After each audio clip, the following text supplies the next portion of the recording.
Senior high school students sa Colonel Roberto Abellon National High School sa Lauan, Antique matapos ipahubad ng principal ang kanilang toga. Sa viral video nitong Martes, inanunsyo ng principal na hindi raw dapat magsuot ng toga ang mga magtatapos na estudyante batay sa itinakdang guidelines ng Department of Education. Kaya ang mga estudyante na aakyat na ng entablado hinubad ang mga suot na toga.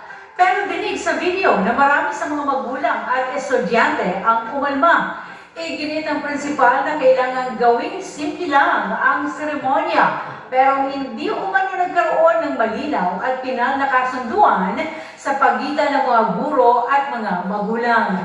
Ayon naman sa DepEd, hindi ipinagbabawal ang pagsusuot ng toga sa ilalim ng kanilang inilabas na Memorandum No. 27 at DepEd Order 009.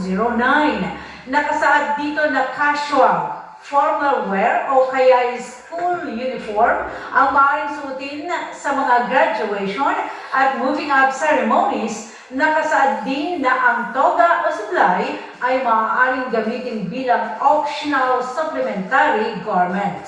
Sinabi naman ng DepEd na ikinalulungkot nila ang nangyari at tiniyak na iimbestigahan ang insidente. Inatasan naman ng DepEd ang mga opisyal ng mga eskwelahan na magpatupad ng highest standards of professionalism at compassion sa ipinapatupad ng mga patakaran. Samantala, ang Schools Division ng Antique bumuo na ng team na siyang mag-iimbestiga sa insidente at tiniyak na may mananagot. Ayan, sabi nga ng mga Gen Z, sabi naman si Ma'am, pangit naman ka banding.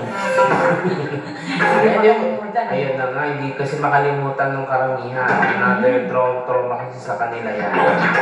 At sa batala, dumako na tayo sa ating ensaladang Sports News.